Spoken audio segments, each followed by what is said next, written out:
So I'll be the first to admit I don't understand what this reality is.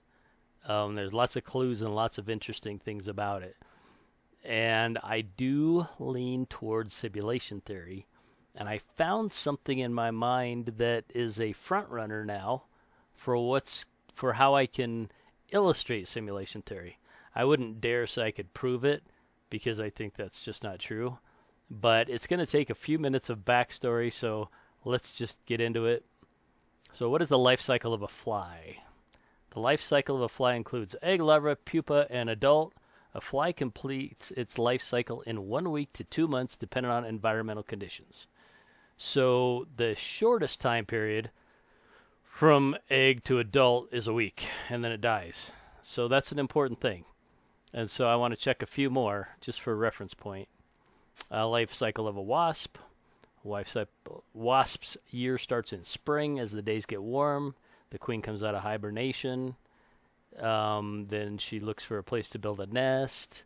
If it's too warm, she dies because she doesn't have food, because she gets out too early. So they have to unhibernate and then go look for a place.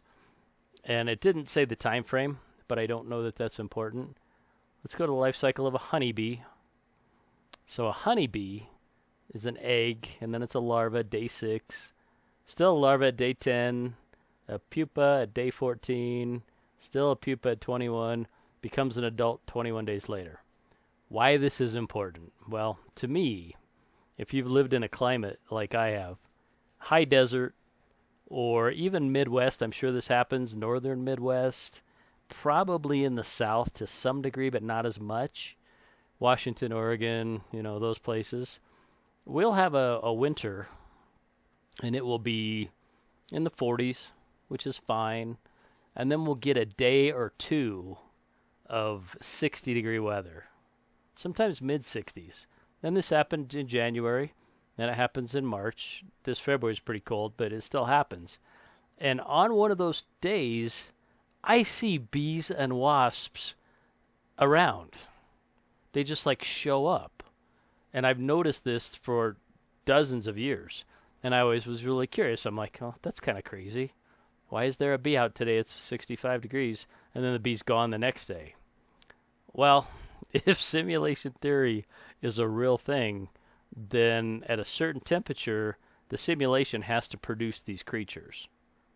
So they may not actually show up in the way that the science tells us.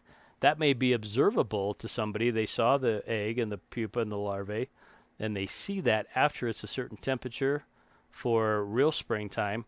But those anomalous days where we have a crazy spring warm day, or even in the winter a warm day, and you see flying insects out there, if that happened to you, I want to hear about it in the chat. And if it does still happen to you this winter coming up, I'd like you to go back and put it in the chat, because I think that's an indicator that we do live in a simulation of sorts. So, thanks for watching. If you haven't seen it, I like your comments anyway. Take good care. Have a great day.